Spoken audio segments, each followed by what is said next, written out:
Alright guys, I really wish I would have waited to put this together so I could show you how this folds. But when you print it out, like front to back and flipping over, they're all going to stack on top of each other, and you're just going to want to slide each page up so that you can see these headings at the bottom here. Formulas, trapezoids, in this order, triangles. And then when you fold it over in the middle, then you'll be able to see parallelograms, squares, rectangles, and then the title like this. Now it's a little big and doesn't really fit in my notebook like this, but I'm probably just going to tuck it in there anyways. I didn't want to smush it down too much because it gets real small. Alrighty, so we're going to talk about the wonderful world of area. I'm actually going to start on the formula page because we're just going to get all the formulas. Because area is super nice, like it's not too tricky. Really, it's just about knowing what shape you have and then using the correct formula based on the information that they give to you. Okay, so starting right at the top, we got a rectangle. Now we talked lots about rectangles. They have a lot of fun facts, but kind of the main thing about a rectangle is that all of the angles are equal, therefore they are all 90 degrees. And that's super important because chances are you've heard that the formula for finding the area of a rectangle is length times width, although it's like which one of these is the length and which one of these is the width, and that's always a confusing thing. So for us, we're actually going to use area equals the base times the height, which again in like a rectangle isn't super descriptive because which one is the base and which one is the height, but the important thing to realize here, so B is base, H is height. When I say height, a height is like an altitude. And if you remember what an altitude is, an altitude has to start at an angle and drop at a 90. So must be 90 degrees. Which again kind of means in our rectangle, any of these could be the height because they all drop down at a 90. But when we move on to other quadrilaterals, that's going to be important. So we want to keep this in mind, this height thing, super duper important. A height is like an altitude, meaning that you must be a 90. Okay? Now, a square is a rectangle, so you could find the area of a square by just doing base times height, because a square is a rectangle, like we talked about in the last chapter. But the unique thing about a square is that your base and height are the same. So we could just call it S for side length. And since they're the same, S times S is S squared. And so right here, side is S. And that's because the sides are the same, base and height are the same. Same thing times itself is that thing squared. Okay? So that's kind of a fun formula that we can use for a square instead of just base times height. But base times height also works. Alrighty, next we got a parallelogram. Now here's where that base and height thing come into play, because the way that we find the area of a parallelogram is base times height. Okay, this is kind of the base formula for any quadrilateral. You can always do base times height. And because a rectangle is a parallelogram, that's why I can use this formula. Because a square is a parallelogram, that's why I can use this formula, but square has a slightly better one because it's a little bit more unique. The problem, however, in a parallelogram is I don't necessarily have a 90-degree angle, so if I go to any angle and drop down an altitude, then I have a height. So this is my height because it's got the 90 on it, and then the side that it's touching is your base. Now, in a parallelogram, you know, opposite sides are equal. So like this is your base, but this is also kind of your base because they're the same. Now it could be that you pick this angle instead and you drop down here and you can extend this side out. Now I don't count the measure of this side. It's just, this could be also a height because they are the same height, but it's still touching just this length here, this base. So I don't add extra on that's not there. I would never add this piece on. This is still my base here. Okay, so hopefully that kind of makes sense. He doesn't have any unique formulas to parallelograms, just base times height. Now in a triangle is kind of half of a parallelogram, or part of a square, or part of a rectangle, and so you still have your base times height, but only half of it. So half base times height is how we find the area of a triangle. Now, in a right triangle, like this one here, you already have an altitude, you already have a height. So here's your height, here's your base, you times them up, take half. However, if your triangle is not a right triangle, then you have to draw that height in. So you have to get that altitude in there to get a perpendicular height like this. Okay. Now, a thing to remember about half base times height, you only take half once. A lot of people want to take half of the base and half of the height. You take half of the base or half of the height, or of the product of the two, really whatever is easiest. Like if your base is 10 units long and your height is 7, I'm taking half of the 10. But if your base is 11 and your height is 8, I'm going to take half of the 8. So you can take half of whatever you want, but only one time. Or if I just want to times them up first and I get like 100, then I can take half of that and get my area as 50. It's really up to you, but you only do it once. Okay, so a rhombus is unique because a rhombus is a parallelogram, so I can find the area by doing base times height. But I do have to draw that height in, so like if I picked, I don't know, say this side here, I can't drop it down and be perpendicular inside. I actually have to extend out a little bit, like we did before, and so you get your height here, because we're perpendicular, to this base. But again, in a rhombus, it's kind of unique because all the bases are the same. So actually there's another formula you can do for a rhombus that has to do with your diagonals, which is super interesting. And normally I have you guys do this activity to show it, but if you draw in your diagonals, because you get those 4 right triangles, kind of what ends up happening is that you can find the area of a rhombus by doing half d1 times d2, where d1 and d2 are just your diagonals. Now, a rhombus is a parallelogram, that's why I can do base times height, but a parallelogram isn't a rhombus necessarily, so I can't do half d1 times d2 for a parallelogram. A rhombus isn't a rectangle either, so you can't use half d1 times d2 for a rectangle, but a square is a rhombus, and so you can do half d1 times d2 for a square as well. So if you have the diagonals in your square and you don't know the sides, you could actually do this formula instead, which is super nice. Okay, now it seems like trapezoids are our last one, but we are going to add a kite here because we've got to talk about kites. So in a trapezoid, we can find the area by doing half times the height times the sum of your two bases. Because if you remember with a trapezoid, your bases are your parallel sides. So bases are parallel sides. And just like always, your height has to be a perpendicular height, so you won't ever have one in a trapezoid. I guess unless you're a right trapezoid, I lied. But you might have to draw a height in there to get that. So half height, and then you add up your bases, multiply it all up. Now the interesting thing is, if you remember back to last chapter when we talked about trapezoids, when you added up your bases and took half, you got your median or your mid-segment line, this line right here. So another way to find the area of a trapezoid is you can do your median line times the height. Because again, half base 1 plus base 2 is the median, like that's how you get it.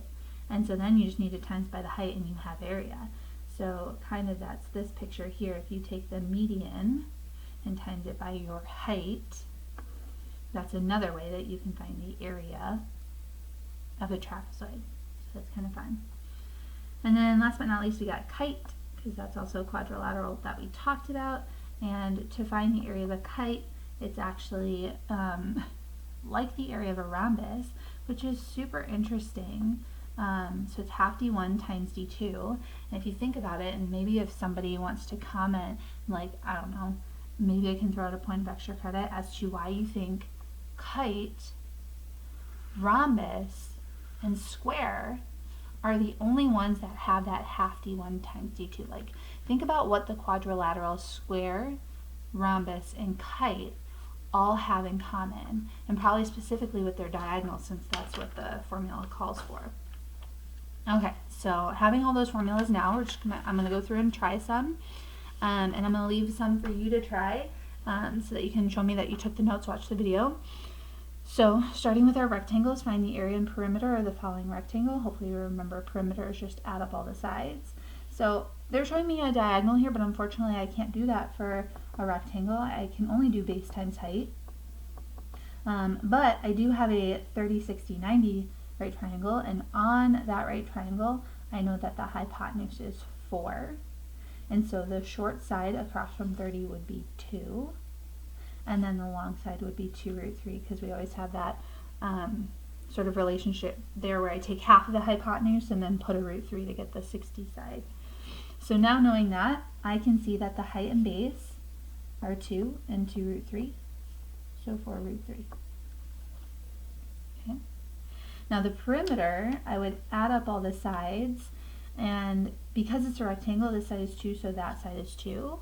And this side would be 2 root 3, and I can only add up like terms, so the 2 and 2 is 4, but I can't add the root 3's to that, but I can add them to each other, so 2 root 3 and 2 root 3 is 4 root 3, and so that would be your perimeter. We should say for area it's like units squared, and for perimeter it's just units. Like I don't have a units like inches or whatever, but area is always squared. Okay. So for number 2, find the area and perimeter of a rectangle with a length of 40 and a diagonal of 41. So again, they're not giving me everything I need there, which is super frustrating. They told me the diagonal is 41 and a length is 40. I'm going to go with the long one, I suppose, because 40 seems big. But again, we're in a rectangle, so we have a 90-degree angle, so really I have a right triangle right here. And we can do the Pythagorean theorem to find that third missing side. So 41 squared equals 40 squared plus I don't know squared. And those are big numbers, so I'm going to use my calculator. We got 41 squared, and then I'm going to subtract off 40 squared, and I'm left with 81. And so that other side is 9. So then I can find the area by doing 9 times 40, so 360 inches squared, because now they told me it was inches. You can also find the perimeter because, you know, if this side's 40, that side's 40, so I have 80, and then 9 and 9 for 18, so 98 inches for the perimeter. Okay, so I'll leave those two for you because they're very similar, and if we move on and talk about some squares, number 1, what is the area and the perimeter of a square that has a diagonal of 6 root 2? So if I have a diagonal of 6 root 2, I could find the side lengths because this is just going to be a 45, 45, 90 triangle, which would mean that each of my sides are 6. But I can also use that half d1 times d2 formula, because in a square, you can use that formula and the diagonals are the same. So I can do 6 root 2 times 6 root 2. So for me, I would actually maybe multiply here first, like 6 times 6 is 36. Root 2 times root 2 is root 4, which is 2. And then I still have the half out front. And so I would take half of 2 because then that's just 1. And so then your area is 36 meters squared. Which again makes sense because if this is that 45, 45, 90 and your side length is 6, 6 squared is 36. Eee! I love it when it all comes together. Which is also nice to know because if I want to find the perimeter, I want to add up all the sides and they're all the same. So 6 times 4 for 24 meters. Oh my god, squares are so fun. That's similar but maybe let's do number 4. So the area of a square is 81. What is the perimeter? So if I want to find perimeter, I need to know the side length. So I can set this equal to base times height, because that's how I find the area. I could also set it equal to half d1 times d2, but I don't really want the diagonals. And so I'm going to actually set that equal to side squared, because that's also how I can find the area of a square, and then I can just square root to find the side length, which is 9. And so then the perimeter would be 9 times 4 for 36 centimeters. And I'm centimeters now because I square rooted away the squared thing. Okay, let's jump on. You guys can try 2 and 3 to parallelograms. Okay, so number 1, find the area and perimeter of a parallelogram. So the way that I find the area of a parallelogram is just base times height. However, my height must be perpendicular.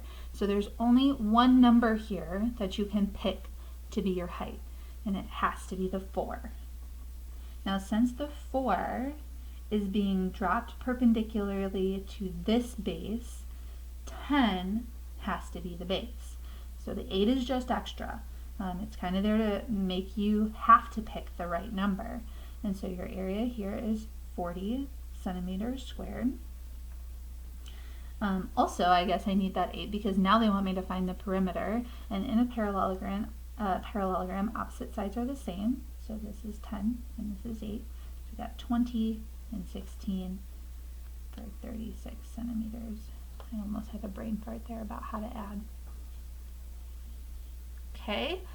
I know that there's 30, 60, 90 stuff and 45, 45, 90 stuff here, but I think I actually want to jump to 4.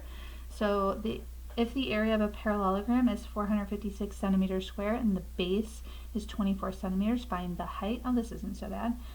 So the way that I find the area of a parallelogram is base times height, but this time they've given me that the area is 456 and that the base is 24. So I'm plugging in the things that I know, and now I'm going to have to solve to find the height. So we're just going to divide that 24, and this is much easier than I thought, but it is a big number, so I'm going to use my calculator.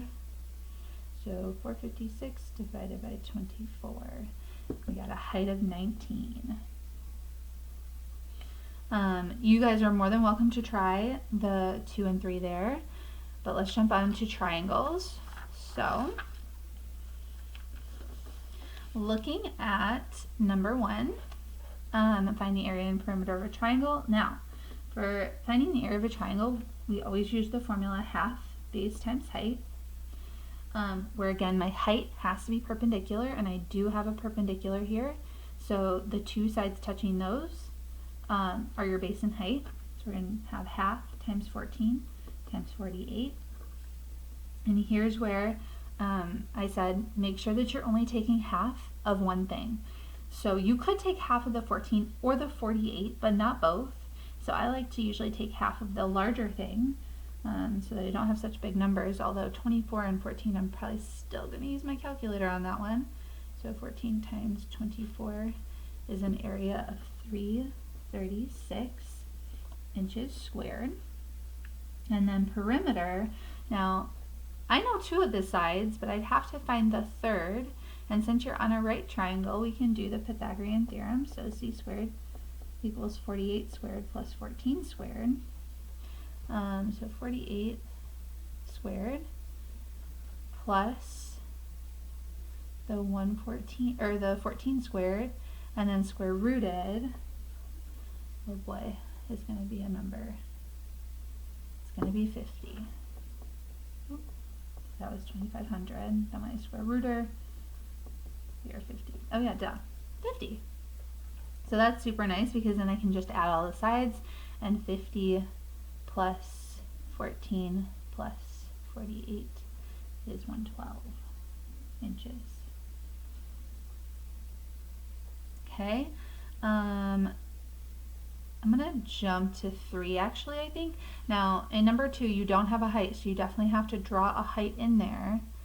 And because the perimeter is 24, like I need to figure out each side, but if we want to find the area and perimeter of this triangle, I wanted to talk about it because again, it's one of those where it's like they're giving you too much information sort of. So for area of a triangle, half base times height, where height has to be perpendicular.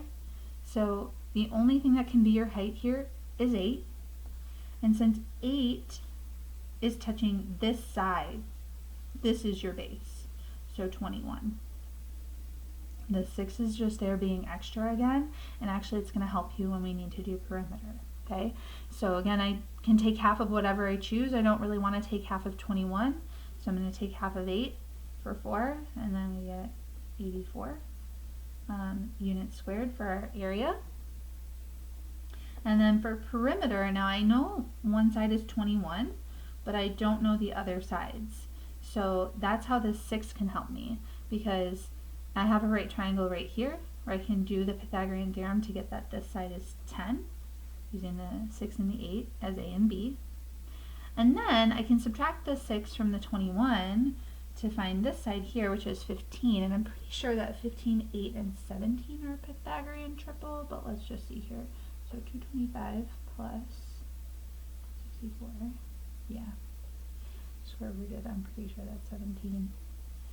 So this side here is 17. So we're just going to add the 21, the 10, and the 17. Now I just found those numbers by doing the Pythagorean theorem, so hopefully that's okay that I didn't write it all out, but we got 48 units as my perimeter. Alright, rhombus. So for rhombus, we could do base times height to find the area, but we can also do that fancy half d1 times d2, which if we're kind of looking at these pictures here, seems like what we're going to be doing because they have all those diagonals drawn in. So let's actually, I'm going to skip 1 and 2, and I'm going to do 3 and 4. So for 3, find the area and perimeter of the rhombus. So we're going to do half d1 times d2 because they have those diagonals drawn in for me.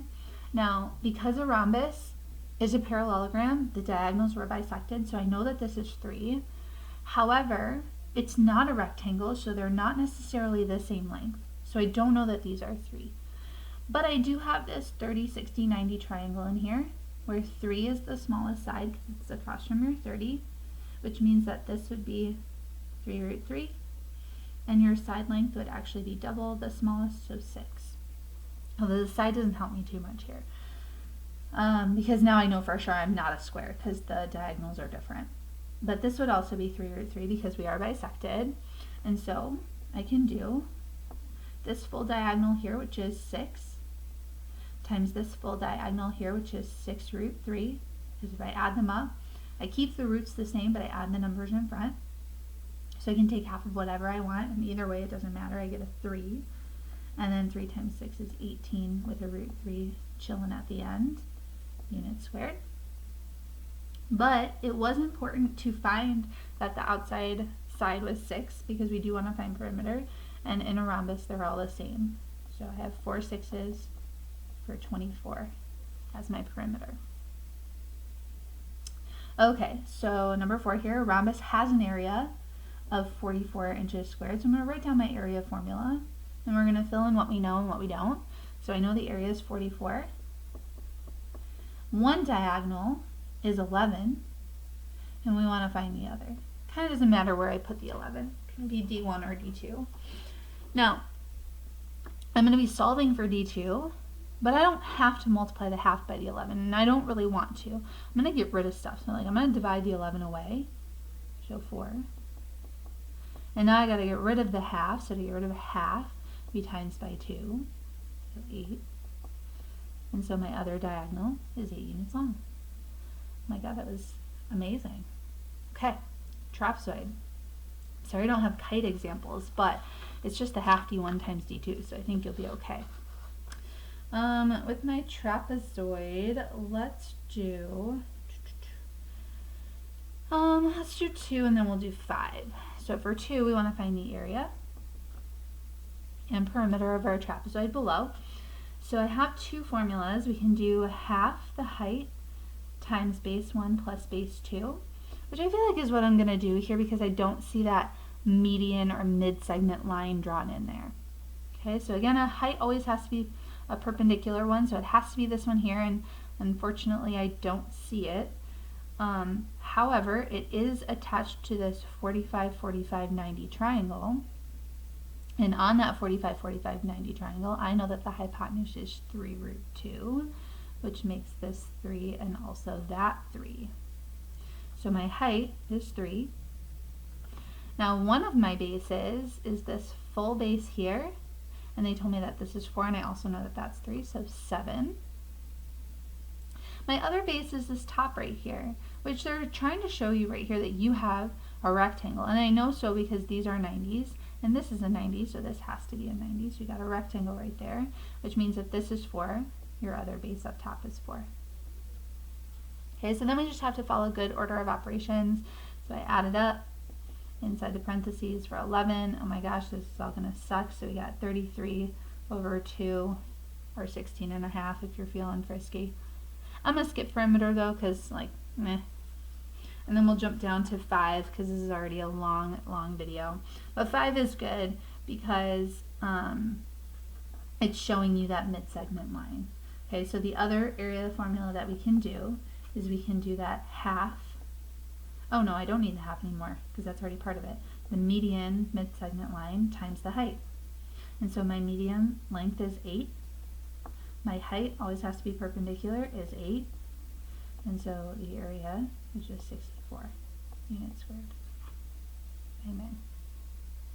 So guys, I don't know exactly which examples I said for you to try, but like make sure you try at least one or, you know, a few of them. This is a super long video, so you don't have extra homework along with this. Just try some of the examples, and if you have questions, let me know. All right.